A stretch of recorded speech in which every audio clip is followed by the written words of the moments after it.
I'd like to begin by thanking the Skyline Education Program, who have been a continuous support network for each individual member of our team and have constructed the strong and committed team that you see before you today. Additionally, I would like to give my many thanks to the Australian Electoral Commission, who have graciously funded our team's youth parliament experience, and we certainly would not be in this position without them. We thank our stakeholder, Lauren Frost, for her time and efforts. And of course, thank you to the youth parliament team. From the staff, the YP Gallery, and our fellow parliamentarians, we extend our gratitude. I'd like to highlight the work and efforts, particularly of Heap Doe. So thank you very much for all of you. Thank you. Thank you, Honourable Member. I call upon the Honourable Member Gouvelos. Speaker, the Honourable Member Gouvelos. On behalf of the Overunion Anglican Community College team, I'd like to thank the following who have helped us get here today. I'd like to first thank Overunion Anglican Community College for sponsoring our team, as we would not have had the opportunity to do Youth Parliament without them. I'd like to thank the Minister for Transport, the Honourable Member Carroll, for his help and support through helping us structure our bill and advising us on our bill. I'd also like to thank the Honourable Member Palagoudias for his ongoing support and expertise in helping the team write the bill. And finally, I would like to thank the stakeholder engagement team for enabling us to get in touch with the Minister for Transport. And finally, I'd like to thank the Honourable Member Doe for being a great support in bringing the program all together. Thank you, Honourable Member. I call upon the Honourable Member Saunders. Speaker, the Honourable Member Saunders. On behalf of the Independents, I'd like to acknowledge all of the task force for their amazing effort in organising this year's Youth Parliament. Not only is it an amazing program, but the added turmoil of COVID-19 and an online program has been handled brilliantly. In particular, we'd like to thank Heath Doe for helping pull our team together at such short notice and for writing a wonderful bill for us to sponsor. He's been amazingly helpful with anything we've needed over the past few days, and we couldn't have come together without his assistance. We really appreciate this opportunity and everything Task Force has done for us to make this possible. Thank you, Honourable Member. I call upon the Honourable Member Campitelli-Slee. Speaker, the Honourable Member Campitelli-Slee. I wish to draw the attention of the House to the generous backing and support of Hoppers Crossing Secondary College to its Year 11 students presenting here over the coming week.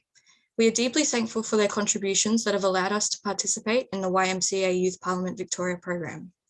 We'd like to extend this appreciation to all other government schools from Victoria's western suburbs who strive to uplift the voices of young people from diverse ethnic and socioeconomic backgrounds every day. I'd also like to thank the founder of Kids on the Spectrum, the Australian Autism Directory, Anita Ahern, who has worked with the Hoppers Crossing team to ensure the perspectives of neurodiverse Victorians will be adequately represented in Youth Parliament. Thank you. Thank you, Honourable Member. I call upon the Honourable Member Balch. Speaker, Honourable Member Balch. I would like to thank Louise from the Yarra Rangers Council, Kyra and Ali from the Y for the contribution in helping us to bring our team together and assisting us to get to where we are today. I would also like to give my thanks to Reconciliation Australia for spending their time in sharing their knowledge with us, which has helped us with our bill. And along with this, I'd like to send out my thanks to VEC for sponsoring my team's bill. And lastly, this cannot go unsaid. On behalf of my teammates, I'd like to send out a massive thank you to all of our family and friends for supporting us in any way that they have and for all of their ongoing support they will give us during the Youth Parliament Week. Thank you, Honourable Member. Do any other members wish to make a statement? If not, the Honourable Member Thomas. Speaker, Honourable Member Thomas. On behalf of the Bendigo team, we would like to thank the following people and groups. To the City of Greater Bendigo Youth Council for sponsoring the team and giving us the opportunity. To Derm Ryan, the Rural Manager at Youth Affairs Victoria, for providing valuable feedback on our bill. And lastly, we would like to thank the Task Force member Shanti for all of their help and guidance in the bill writing process. Thank you, Honourable Member. Do any other members wish to make a statement? Then I say that the time for making statements is now closed. We shall move on to the matter of public importance. Order. I've accepted a statement from the Y Victoria Youth Parliament proposing the following matter of public importance for discussion, that Victoria reach net zero carbon emissions by 2030. I call upon the sponsor. Speaker, the Honourable Member Vernon. I want everyone to close their eyes and imagine the world that we know and love today. See its beautiful beaches, its fantastic forests, and the precious people that live on it. Now, I want you to add on frequent and intense drought, storms, heat waves, rising sea levels, melting glaciers, and warming oceans. Animals dying simply because they have no place for them to reside in. Animals such as the beautiful giant panda, the monarch butterfly, the sea turtle, the tigers, the whales, the dolphins. They are all at greater risk of extinction if we don't act now to reduce our emissions to zero by 2030. We all know that whenever we have a timeline, that it sets a clear and easy goal for us to achieve. Like, come on, young people are the best procrastinators to exist. Seen through the pressure of the COVID vaccine coming out quickly and making the world safe, when and if we have a timeline like this, that would be completely possible for us to achieve zero emissions in under 9 years. Nothing is ever impossible once you put your heart into it. The need for this is now. It's not a case of, well, we can just worry about it later. No, if we don't start to reduce emissions now, we can and will be faced with irreversible change that will harm the planet and everything in this. Green energy is amazing. Two big ways we use green energy are by wind turbines and solar panels, using the ever so strong wind and the beautiful bright sun, two of which will never run out. Because of this, the essential need of more solar panels and more wind turbines are a must need, a need that needs to be implemented now. We're also failing to mention the beauty and art history of a good wind turbine, driving past them with the wind rushing around them and looking onto them knowing it will help to power our nation. Victoria is a very successful and impressive state. You know, it would make us even more to be not only the nation's leader in climate change, but also to improve our international relations by far. We can also easily agree that the coal stations and pollutions that they cause are quite frankly disgusting. The thick black fog that smells terrible and can turn a very happy sunny day into a very dark depressing day simply with the change of the light. Not to mention the carbon dioxide emissions releasing into the atmosphere and making the planet more in danger. While some might argue this would be a hard task, then refer to how second world countries have agreed to zero emission targets, not even to mention that China, one of the world's leading in pollution, has also agreed, maybe not by 2030, but they still have a target in eyesight. The amount of ways we can reduce emissions is amazing, with the new processes that are being discovered every single day, both scientifically and also by nature. As well as expanding the recycling industry, it would not only benefit just reducing emissions, but also benefit Australia as a whole. I ask the opposition, why should the state of Victoria not achieve this? To put lives at the risk of something that we can and we will change to harm and hurt innocents, both people and animals alike. We are the future of tomorrow. We need to stand up and make a change. Achieving zero emissions by 2030 is a very possible and easy task. The planet loves us and we love the planet. Victoria needs a change and one for the better. Thank you. Thank you, Honourable Member. I call upon the refuter for the matter. Speaker, the Honourable Member Tateja. The government has attempted to essentially fool the people that net zero emissions is a target that we should be striving towards. In fact, it is a fallacy. Net zero emissions still means that we are polluting the environment. We are still putting out carbon and greenhouse gases and burning a hole in the ozone layer. It is simply not enough. And in fact, it is a failure by the government to propose such a measure. Furthermore, the sponsor has mentioned two forms of renewable energy that she wishes to push in the state of Victoria, one being wind turbines. Wind turbines not only are taking away agricultural land from the agricultural industry that is already under grave threat here in Victoria, but they also provide a grave amount of noise pollution to the surrounding communities and are a danger to the local wildlife. There has been extensive research to highlight the effect it can have on birds in particular. She also mentioned the use of solar panels.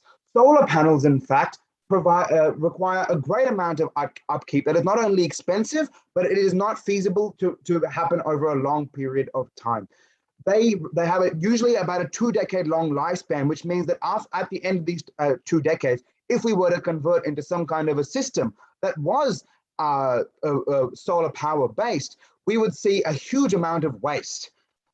Moving to net zero means that we would have to abandon a huge amount of infrastructure and cars that now all currently run on fossil fuels.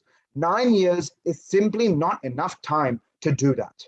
It is simply not feasible for any government. It has not occurred anywhere in the world that in 9 years' time, we can completely revolutionize and change what Victoria looks like today. What would we do with the literally millions of cars, the railways, and the plethora of infrastructure that runs on fossil fuels today that cannot be converted? What does the government say that we will do with that? Where will we put it? Will we pollute our environment further? Is that what they are suggesting? Furthermore, this is not the best approach. This approach that the government is suggesting in terms of net zero emissions will cause an existential threat to the job loss and to the economy. The government went so far as to refer to coal mines as disgusting, the place of work of millions of hardworking Australians. She has offended that entire community. Shame on her. Furthermore, I should like to point out the fact that she has compared Victoria to China, a government run by the Communist Party, which has evidence of ethnic cleansing. She has attempted to compare us to the government of China. Overall, I do not believe that this government can even remotely understand the implications of this bill. Net zero emissions is a lie. The government is attempting to lie to the people, and we will not stand for it. The opposition here today is telling you once and for all, it is not enough. It is not enough. We will work harder and find better alternatives to what they are suggesting to us today that will ensure that the economy does not fail. We take better care of the environment, and we do not end up with huge mass of pollution that will occur if we follow this target in only 9 years' time. Thank you. Thank you, honourable member. Is there a member who wishes to speak on the sponsor side? I call upon the honourable member St. Pierre. Speaker, honourable member St. Pierre. We're all leaders. Isn't that what we want to be? Why should we not be the ones to push for a change that will save lives, thousands, millions, and down the line, the earth would thank us. We would save literally the earth. Net zero emission is a step that's absolutely essential for all, as human and brought us to live, knowing our children will have a safe future. Be the ones who impacted that future, improve the present, and put the dangerous past to shame. Sometimes as a leader, you will hear people complain. I've heard, as many of us did before, that wind turbines do not look beautiful or do not fit in well with the environment. However, don't we all think that wind turbines look better than petrol collecting stations with giant drills and toxic waste? I, as most of Australia, would pick the ecological choice. Another technique to green energy is, for example, water. Yeah, that's it. You may think that barrages are ugly, as are giant walls, blocking a nice waterfall, but that is completely wrong. They exist without considering green energy, so why not improve them? By giving them what you would call a side hustle or a second function, it would reduce our CO2, giving them our CO2 release by a large amount. Lastly, what is more important than the look of our exterior? Our health. Are the refuters aware of how many deaths are caused by climate change or by carbon emissions? In short, a lot. You all know malaria, as it currently is, not affecting Australia and Australians much. But with the rise in temperature, the mosquitoes carry the disease are expected to move and increase the burden of disease. So that would increase spread, which obviously would be terrible. Time has expired. I call upon a member from the opposition.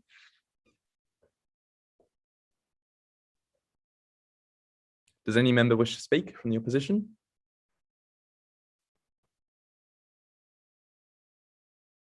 I call upon the honourable member Knott.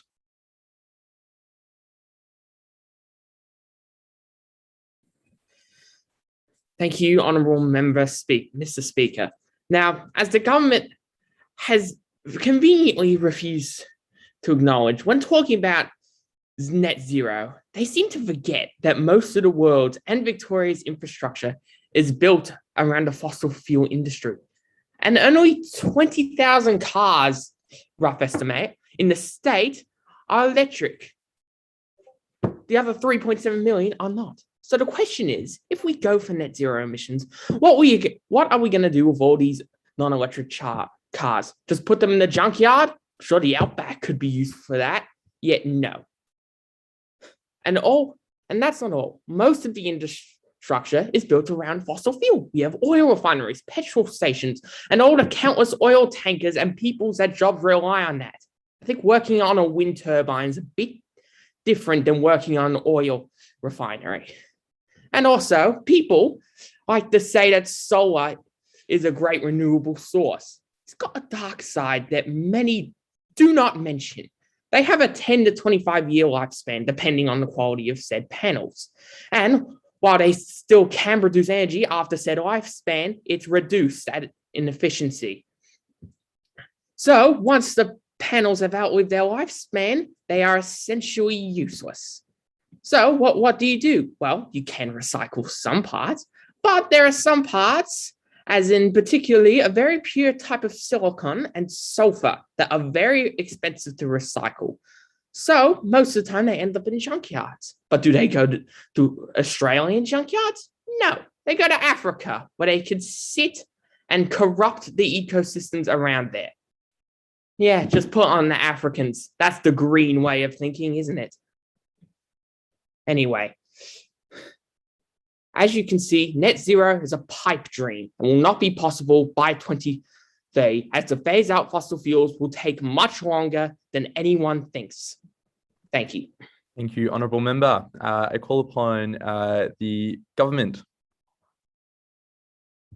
Any speaker from the government? I call upon the Honourable Member Coy. Thank you, Speaker. The Honourable Member Coe speaking. I would first like to draw the attention of the chamber to the opposition's misconception of what net zero means. I'd first like to define that whilst it is true that net zero does not stop carbon emissions, the purpose of reaching net zero is to counterbalance and offset the carbon emissions that we do produce. So any carbon emissions that we do produce are therefore reabsorbed back into the environment. I will now go on to my speech. We know that Australia has many great minds, and many times throughout history, it has shown its ingenuity and perseverance through many creations such as Wi-Fi, the grain harvester, and cellophane, which is essentially biodegradable plastic. In saying so, we know that Australia has the potential to become not just a leader for our nation, but a leader for the world. Putting pressure on our state to reach net zero by 2030 will incentivize us to push for innovation and push for further research into sustainable and renewable energy sources. We can expand our recycling industry that has since been forgotten. We can research alternatives to fossil fuels. We can push for biodiesels that can be used in current petroleum cars. We can continue improving systems such as solar panels that 2 decades ago could only run for 5 years. There is no stagnation in research. Thank you. Thank you, Honourable Member. Would a member of the opposition wish to rise? I call upon the Honourable Member Kulkarni. Speaker, the Honourable Member Kulkarni. The timeline for 9 years is unreasonable and unfeasible. The plan is to halve emissions by 2030, and this mill speed would be both damaging and unfeasible. For context, not only will we be doubling the speed, but almost certainly going even beyond that. This is because reducing emissions further becomes exponentially more difficult and more resource intensive as the reduction increases. Seeing as the initial reductions are likely to be merely accessory or unnecessary emissions, the last reductions are likely to come from sources that are incredibly vital and necessary to the state and are thus much harder to reform and innovate without major statewide disruption. Not only would the speed increase be unreasonable and unfeasible and the source of major disruption, this breakneck speed of reductions to emissions will necessitate shortcuts and short-term solutions to meet this arbitrary target of 9 years, which has been picked out just purely for the roundness of the number, not because of any real statistical evidence as to why 2030 is the best date to do it. So what this means is, these short-term solutions and targets, as opposed to more slow and more structural approaches to reducing emissions, will result in long-term detriment to the economy and are sustainably in the state of rule. For example, many structural reforms to the energy sector in order to incentivize a green and sustainable energy could well take over a decade to research and implement, such as changing all the infrastructure associated with energy production and consumption. However, these changes are incredibly useful for the long term of Victoria. If this bill is to be passed, such changes will be abandoned in the favor of short-term solutions like subsidies and taxation, which don't promote these long-term solutions to climate change. The opposition has talked about green energy and solar panels, but they have not recognized that it will take much longer than 9 years to implement fully throughout Victoria, rather than promoting a short-term ideology. Thank you. Thank you, Honourable Member. Would a speaker from the government wish to rise? I call upon the Honourable Member Usman. Thank you, Speaker. The Honourable Member Osman. I would like to direct the Honourable Member Kulkarni to read the IPCC report, which has been released for the 5th time now, to discuss the matter of whether or not that 2030 date is actually arbitrary or whether or not it is entirely necessary. Climate change has been a matter of public and scientific discourse since the 1980s, and that has meant that over 40 years, corporations and governments alike have made crystal clear where priorities lie. Climate change and its devastating effects has made itself known to each and every one of us. And I call on the opposition to turn their attention to the ways in which climate change disproportionately affects already marginalized communities. These issues will only be further exacerbated and compounded by the effects of climate change, not just in the long term, but in the short term as well. Regional communities that are relying on agriculture as a source of income and possess underdeveloped infrastructure in some areas lack the protection economically and physically. This will have devastating effects on their communities as well as their economies. Immigrant communities will experience increased patterns of migration and flow in response to environmental push and pull factors, including drought, floods, food scarcity, and war over those matters. Safety is a concern for not only our constituents, but also those who will come to be our constituents. Houseless and homeless folks are already susceptible to climate disasters and will become more susceptible without places to reside safely. Low socioeconomic individuals will have an inability to access medical care, shelter, food, and water, and this will rise in correlation with disasters that continue to ravage our world at the moment. We cannot forget the most vulnerable members of our community when making decisions that will disproportionately impact them. You may be able to sit comfortably where you're standing, but not all of us can. Moving forwards, we must become a global leader in emissions reduction, and I will pass on to the speaker. Thank you. Thank you, Honourable Member. Call upon a member from the opposition, the Honourable Member Noble. Speaker, the Honourable Member Noble. The proposal the government makes is unnecessary damage to the economy and people of Victoria. It is common knowledge that Australia is one of the largest CO2 emitters per capita in the world, and I agree, this needs to change. Victoria is, however, not Australia. And though we can make improvements, the sponsors must realise that Victoria is not causing Australia's outrageous emissions.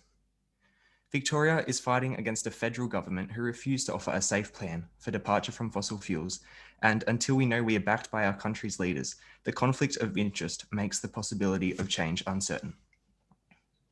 but perhaps change could occur without backing by the federal government. If our states could come together and act on this issue, we could make change, and we have.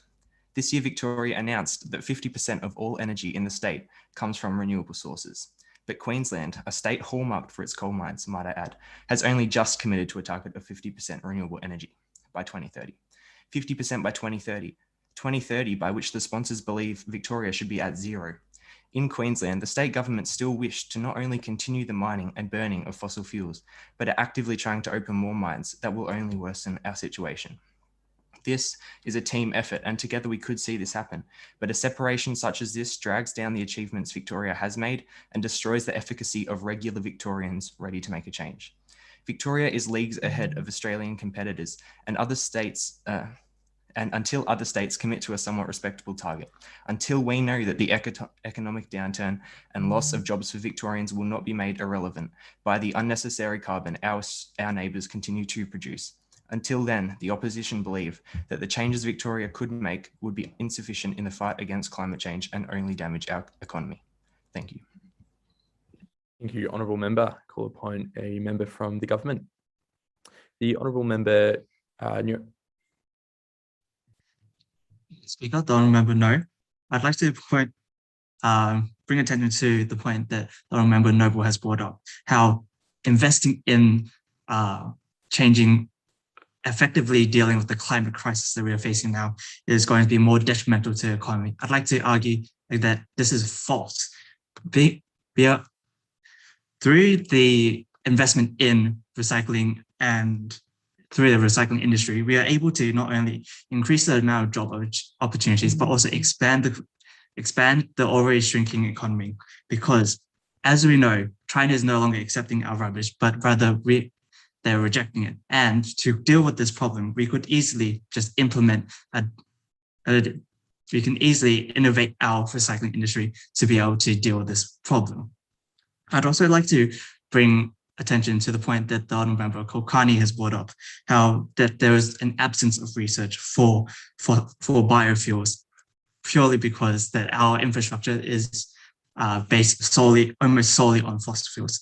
There's plenty of research done for biofuels. It's just that the fossil fuel groups are lobbying actively against these biofuels because it's quote unquote bad for their business. And to that point, I'd like to add that there's a plethora of different ways to reduce carbon emissions. There's photosynthetic algae that could be introduced into the urban setting that can absorb as much carbon as 20 trees. So no, we do not just need to rely on these outdated ways of reducing our carbon emissions. We have these innovative new ways to not only get to carbon neutral, but eventually to the ultimate goal of carbon negative. Thank you. Thank you, Honourable Member. Call upon an Honourable Member from the opposition. The Honourable Member Kavanagh. Speaker, the Honourable Member Kavanagh. I would like to contest the argument that reaching net zero emissions by 2030 is essential or the best approach to mitigating the negative impact of climate change. The Honourable Member Osman noted the exacerbation of existing inequalities due to climate change. This cannot be contested, but it must be noted that a net zero approach is not the way in which to protect our most vulnerable. Deep systemic changes are needed to support a country's economy and people in making such radical transitions. Quite frankly, the science points to the need for a more holistic approach rooted in systemic change, one that deeply considers both the social and environmental elements of development. For we cannot achieve a state of equilibrium nor maintain the conditions needed for humanity to thrive if we do not have adequate measures in place to ensure socio-economic sustainability. The Honourable Member noted the plethora of different ways that we can mitigate emissions. Indeed, there are. But taking a net zero approach is limiting us to inadequate ways to sustain our country. Net zero is a diluted and lackluster approach to curbing emissions, one which will lead to detrimental outcomes for those whose livelihoods are deeply intertwined with the vital industries of transport, agriculture, and industries. A net zero approach assumes the continued production of greenhouse gas emissions can simply be compensated by planting trees.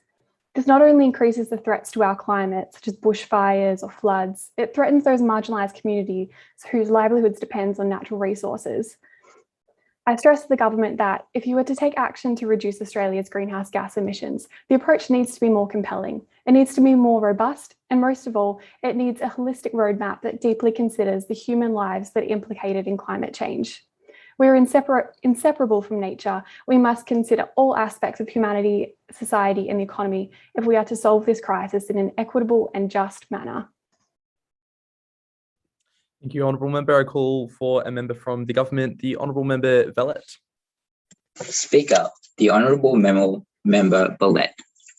We are able to vaccinate millions of people and build huge bridges. This is because if we focus properly, we can do what we need to do. This is an issue of redirecting our focus. Once we've dealt with the pandemic, we can shift our resources, time, and effort to getting to net zero by 2030. If we can vaccinate so many people in a short period of time and build huge infrastructure, buildings, and skyscrapers, then surely this urgent problem can be dealt with in 9 or 8 years. So many people can help make this road to net zero short and efficient. Victoria is a wealthy, democratically mobile group of people. Thus, we have the leadership responsibility to engineer sustainable solutions. We have the technology, the resources. Nothing can stop us if we work together on this urgent problem. We have many experts that will guide the state to make this a feasible target. If countries like Bhutan and Suriname have already reached this goal, and if countries like Uruguay and Finland, who are aiming to get it done by 2030 and 2035, have similar goals, we can do it as well. We believe that this target is feasible. Believe with us and it will happen with your cooperation. It won't happen if no one helps, so get on board. 2050, reaching a net zero emission target by 2050 is too late for a country like Australia, and especially for a state like Victoria. We are not talking about other states here, we are talking about Victoria. We should become a leading state, and so other states in Australia follow our example. Do it for your children and for everyone. Make Victoria green again. Thank you, Honourable Member. Call upon a member from the opposition. Call upon the Honourable Member Nurza Hauve.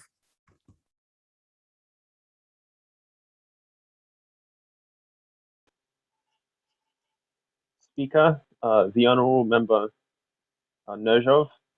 The government has brought up, as an example, the government has brought up the nations of Bhutan, Uruguay, and Finland to show how we can indeed achieve net zero emissions by 2030. Sorry. Now, I would like to point to the very obvious differences between those nations and Australia. Bhutan is a mountainous. Bhutan and Uruguay, or all three nations, do not have the reliance on natural resources and fossil fuels that Australia have. They did not have this reliance, a significant use of these fuels at the start, and therefore it is fallacious to try to point to them as an example of how Australia can easily transition. I would like to ask how the government plans to completely replace the massive coal, oil, and gas industry in less than 10 years. There are more than 55,000 direct jobs from these sectors, as well as hundreds of thousands of more who rely on these 55,000, such as those who feed them or those who provide them products or services. This sector is one of the largest in the Australian and by extension Victorian economy, and bring in a lot of money, which allows Australia to have its high quality of living, excellent education, healthcare, and other living conditions. Now, as the previous opposition speakers have stated, Australia in no way has the capability to smoothly transition to net zero by 2030. To do so would be to require a rushed policy, which will require many cuts and massively worsen the quality of life. At best, this will completely drive public opinion away from this valuable cause, and at worst will cause irreparable damage to our beautiful state. We're not saying we shouldn't transition, but 2030 is an unrealistic target. Thank you. Thank you, Honourable Member. I call for an Honourable Member from the government. Do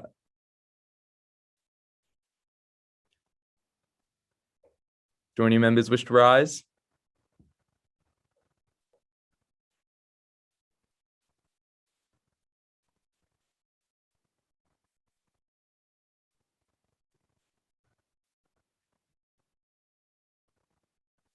Excellent. In that case, Ali, do we move to the next stage? We do, as long as definitely, absolutely no one else would like to speak. If there's anyone who has a little inkling that they might like to stand up and speak, please do raise your hand, because otherwise we have no choice but to end the debate. So we might just wait another moment. And Coach, if there's no one in a second, then we can just move to the next stage. Cool. I might also reiterate that the floor is open. I call upon the Honourable Member Clay. Speaker, the Honourable Member Clay.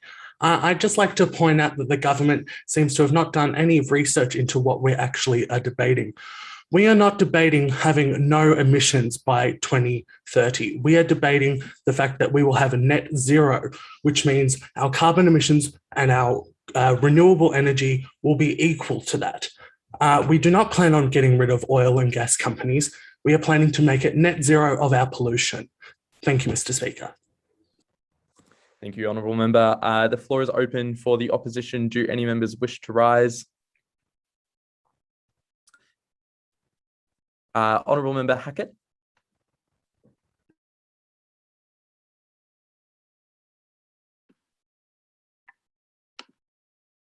Speaker, the Honourable Member Hackett, I'd like to pose a question to the government. Can you assure us that the infrastructure needed for net zero by 2030 will not be left abandoned and unused, such as the desalination plant in Wonthaggi that cost taxpayers $3.5 billion? Can you please answer me that? Thank you. Thank you, Honourable Member. The floor is open for the government. Do any members wish to rise?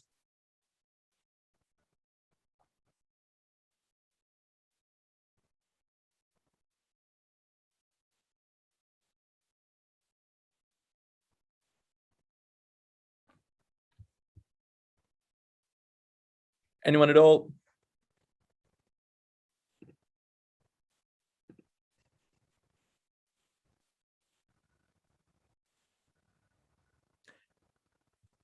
Ali, are we right to move on to the next stage? Fantastic. Thank you for the thumbs up. Excellent. Order. The time set aside to debate the matter of public importance that Victoria should achieve net zero carbon emissions by 2030 has expired. The question is that this House places on record its support of the matter of public importance. All of those of that opinion say aye by voting with the yes in your Zoom reactions, and those against that opinion vote no.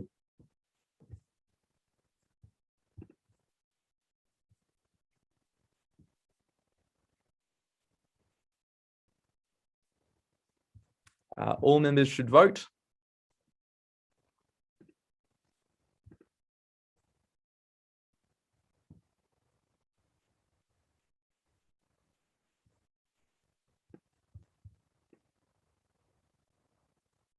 Can we put on a timer for 1 minute if possible? Or 30 seconds, maybe?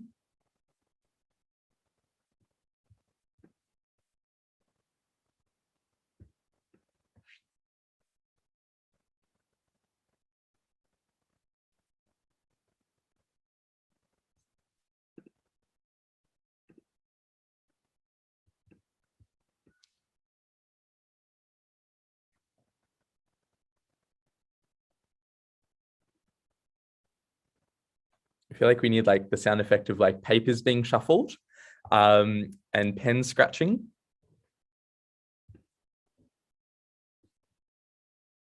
Fantastic. I say that the matter of public importance has passed with 24 votes to the opinion of aye and 15 votes to the opinion of no to the matter of public importance that Victoria should achieve net zero carbon emissions by 2030. Therefore, that matter of public importance passes the Legislative Assembly of Youth Parliament 2021 and bill will be recommended to the government for consideration. Congratulations, everyone. Oh, do I need to request a division? To the Honourable Member Khateja, as the Leader of the Opposition, I request a division. Division requested. Ali, is it just the same vote? Can you please remind me? Yeah, so it just means that we need to count up one by one the ticks and the crosses. Brilliant. It was 24 to 16, I believe. Great. Division has been called and it passes again, I believe. Excellent. Congratulations, everyone, on your very first debate. That was awesome. Ali, I might pass over to you to do any final comments. That was amazing, everyone. Well done. Thank you, Kurjan, as well. Miora and or Kyra, do you have any feedback or any comments that you would like to make? I feel like I'm waiting to see if we have another speaker for the opposition. Miora, I call on the Honourable Member Trainer. I just want to say you guys did amazing for a first debate. Just remember that when you're debating, do not say you, otherwise that directs it right at the speaker. If you're aiming at the opposition, say the opposition. And remember that the second and all the last voting is conscious. So that's your beliefs. Don't feel pressured to vote yes or no based on if you're opposing or sponsoring the bill. But besides that, you're all amazing. I'm so proud. Thank you, Honourable Member Trainer. I call on the Honourable Member Merrick. Sorry, I won't do that joke again. I've done it now. Speaker, the Honourable Member. No, I think, yeah, I'd like to echo Miora's sentiments for sure. I really liked the debate. It was super amazing and it was really reminiscent of my time as well. It was sick. And I really liked also, it was just really awesome to see in the first debate. It's like a really good bracket.